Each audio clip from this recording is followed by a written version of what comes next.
Kéré. Kéré, oui, c'est Kéré qui convient. Les Grecs, dans l'Antiquité, se souhaitaient le bonjour en se saluant du seul mot de kéré. Kéré voulait dire bonjour, salut et surtout, réjouis-toi. Nous nous connaissons bien et nous nous retrouvons depuis des années en France et dans le monde pour parler d'art. Mais peut-être nous ne nous connaissons pas encore, alors présentation. Je suis historienne d'art, les cours, les conférences, les recherches, les voyages et la rencontre toujours très heureuse avec vous toutes et tous. C'est Kéré, c'est mon travail. Ces jours, nous sommes comblés par les ondes qui nous proposent 1000 merveilles culturelles, alors on continue d'apprendre et l'on rêve. Mais aujourd'hui, je vous propose de vous retrouver un peu autrement, pour le simple plaisir, pour l'égaiement, en somme, pour une récréation. Si cela vous chante, voici un libre récit en images, un exercice, des œuvres d'art et des artistes bien sûr, et puis des idées qui flânent, qui batifolent et qui musardent sur des chemins de traverse. Rendez-vous, alors, chaque lundi de ce printemps 2020, récréation. Confinement. Confinement, oui, bien sûr. Restez sages à la maison. Ils sont sages à la maison et depuis des années d'évidence. Tranquillité, sérénité, souper, quelques lumières, les cuivres qui scintillent, des étincelles ainsi sur les objets, moins dans les regards, le silence, quoique l'on entende le couteau qui découpe ici le lard, la purée chez la dame, ils ne se regardent pas, ils ne se parlent pas. Ils se sont sans doute tout dit, quelques gouttes peut-être à mettre dans un verre d'eau, il n'y a pas de vin, peu de sel, tout est très sage. Dans ce récit, en images, Brassailles en raconte la chose. C'est serein, il est vrai, ennuyeux sans doute un peu aussi. Moins sage, certainement, lorsque le jeune photographe vient à Paris. Nous sommes dans les années 1920, il n'a pas un sou, il n'a pas un rond, il loue une chambre dans un hôtel minable, mais l'hôtel est bien placé, entre la coupole et la rotonde, à Montparnasse, et là, il fait ses académies. Il les appellera les académies du trottoir, où l'on apprend la vie de bohème et d'évidence, le mépris du bourgeois, la soulographie, l'humour. Le cliché est magnifique. Le noir et le blanc de ses jours et de ses nuits, il arpente la ville la nuit, il la raconte, et puis les clichés qu'il faut ici développer comme on peut. Dans cette chambre, le lit est je ne sais où, qu'importe. Ce qui importe, ce sont les images, les produits, bien sûr. Une bouteille de vin peut-être là-bas, au milieu des autres éléments nécessaires au développement. Le lavabo parfaitement dégoûtant et au-dessus du photographe, des pinces à linge. On pourrait y voir non seulement les clichés qui sèchent, quelques chaussettes aussi. On peut imaginer la tête du directeur de l'hôtel entrant dans la chambre. Pas content, déjà, il n'est pas payé, et en plus, il en fait ceci. Bien, ça n'est pas très sage. Elle est sage. Tout en haut de l'immeuble, le petit escalier, on l'imagine, là-bas. Derrière les grandes et belles façades, derrière les escaliers de marbre et les tapis épais, il y a l'escalier de service. Et tout en haut, bien sûr, quelques mansardes. Cette vieille dame n'est pas bien riche non plus. Son métier, c'est de faire, d'inventer des fleurs, de papier, de toutes les couleurs. Alors elle fait son travail, tranquillement, plutôt le matin. Elle y voit mieux, car elle n'y voit plus grand-chose. Elle y voit mieux, et cette lumière du matin passe bien par la petite fenêtre dont on devine la lumière à l'arrière-plan. Brassailles raconte la beauté de ce moment. Elle est cette vieille dame, un peu en cage aussi, avec auprès d'elle ses amis, des oiseaux, en cage, mais pas tout à fait en cage non plus. Elle en ouvre les portes, les oiseaux s'envolent, se posent comme ici, sur l'épaule. C'est de la beauté. C'est de la beauté qui n'est pas l'objet de la création, qui en est la simple, quotidienne, banale récompense. Et puis il y a aussi les amis. Les amis qui n'ont pas plus d'argent, hongrois, celui-ci arrivé de Budapest, comme tout à l'heure, Brassailles, ils se sont rencontrés, bien sûr, ils ont échangé, ils ont discuté, ils ont eu des idées, l'un a piqué un peu les idées de l'autre, ils se sont détournés l'un de l'autre, puis retrouvés, bien sûr, c'est la bohème, c'est ici le moment où l'on n'a pas un sou, où on n'en a pas très chaud dans ces toujours minables chambres d'hôtel, et puis quelques belles idées. Par exemple, un poulailler, quelques graines. Ce soir, il y aura du poulet à manger. Un bon dîner poulet grillé. L'enfermement obligé. Ici, c'est le père qui l'exige.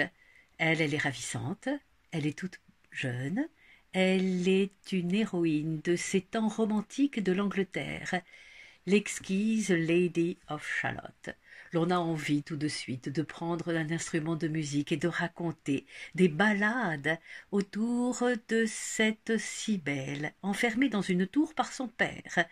Elle est si belle qu'il ne veut pas qu'on la regarde. Elle est si belle qu'il ne veut pas la marier ainsi qu'elle tombe amoureuse, que sais-je, c'est de son âge. Et là, elle doit, pendant des jours et des jours, solitaire, tisser, Pénélope, britannique, cette tapisserie. Elle est non seulement enfermée, Lady of Shalott, mais son père exige qu'elle ne regarde même pas par la fenêtre ouverte, tout de même, vers l'air, la lumière, le paysage, les autres. Non, elle n'a droit de voir du monde que le reflet. Et là, le peintre Waterhouse montre qu'elle s'est arrêtée un instant de travailler pour regarder triste, mais si triste, Lady of Shalott, ce jeune couple qui passe.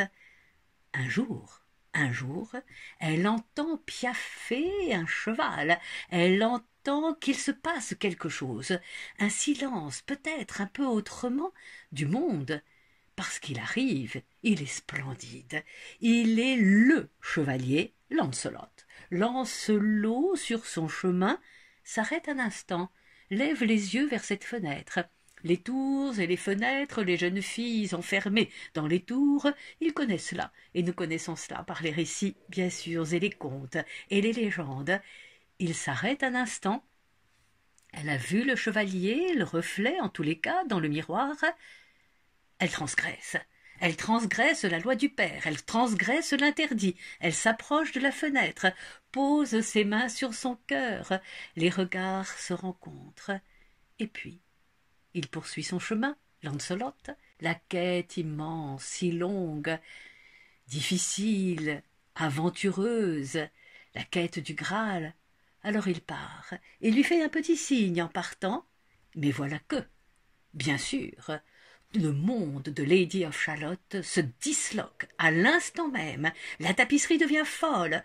Tous les fils de laine se défont et l'entourent et l'emprisonnent. Autre prison ici avec la petite, dont la chevelure si sage tout à l'heure s'envole aussi dans une folie, dans un délire. Le père, à cet instant, entre, le miroir se brise. Fureur, elle sera destinée à la mort, tout de suite, nous en reparlerons. Autrement, l'enfermement, comment faire pour devenir autrement Lady of Shalott est condamnée. Il y en a qui ne voudront pas l'être. Elle a été, en effet, cette petite jeune fille, jeune artiste, vous savez, dans ces écoles de beaux-arts, nous sommes à Hambourg, Rebecca Horn travaille, elle décide, cette jeune enfant, de faire des sculptures en polyuréthane et en fibre de verre. Elle développe ses sculptures, elle s'essaye, les professeurs considèrent, ça n'est pas inintéressant, elle poursuit et poursuit encore. Et voilà que, poursuivant cette œuvre, ou plutôt c'est un peu beaucoup que de dire œuvre, en tout cas ici, ces sculptures, ces essais, elle est étudiante, elle respire cette poussière, poussière terrible. elle va développer une grave intoxication pulmonaire. Il faut qu'elle aille au sanatorium. Les médecins disent quelques semaines, quelques mois, 1 an, 2 ans peut-être. Elle est toute jeune. C'est effrayant. Un temps qui lui semble infini. Elle est ainsi allongée sur son lit dans ce temps qui lui paraît la clouer littéralement au lit. Il faut qu'elle communique avec les autres, il faut qu'elle transforme son corps, elle veut l'étendre sur le lit, mais aussi sur une étendue plus vaste, sur un paysage qu'elle ne peut plus rejoindre. Alors elle invente des sculptures corporelles en matériaux légers, des bandages, des appendices artificiels, des prothèses, des sortes de machines orthopédiques, immobiles, qui vont lui permettre de se mouvoir autrement. Elle invente ses grandes griffes, elle sort de son lit, c'est un peu plus tard bien sûr, elle sort de son lit, elle pose ses appendices, et dans sa chambre, elle griffe en marchant les murs de part et d'autre, des gants doigts ici qui transforment son corps, bien sûr, tentaculaire. Elle racle les murs tel un chat qui prend possession de son territoire. Elle se déploie, elle se dédouble. Il y a comme une sorte de frénésie de symétrie, mais elle essaye d'autre chose, Rebecca. Dans une petite boîte, une boîte qu'elle appelle une boîte à mesure, on est dans les années 1970, une petite maison, comme une cage d'oiseau, ça nous rappelle nos cages de tout à l'heure. Elle se pose au centre de cette contrainte. Elle en accepte la contrainte avec ces lignes ici, qui ne sont pas seulement des lignes dessinées, ce sont des petites barres de bois, un peu inquiétantes. Elle ne la blesse pas, elle s'y dispose, puis elle s'en va, et c'est magnifique. Les tiges ont conservé la mémoire du contour de son corps, comme un espace négatif, vertical, laissé en creux, des pointes inquiétantes, une camisole, c'était cela, une contrainte, bien sûr. Et voilà que de la contrainte l'on passe à un espace de lumière pure, de poésie pure, le corps d'une jeune femme simplement dessiné par le rien, le corps d'une jeune femme dessiné par la forme et la transparence, par le verre. Kertész, il est à New York, nous sommes dans les années 80. Son épouse et lui s'étaient installés au-dessus de Washington Square. Élisabeth est défunte. Il veut lui rendre hommage. C'était une épouse adorée. Il la pose. En tout cas, il pose cette image. Ils avaient acheté ces bustes de verre quelques moments plus tôt.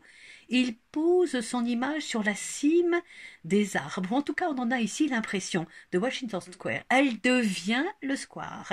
Elle devient New York. Elle en est, en quelque sorte, le réceptacle et le reliquaire à la fois.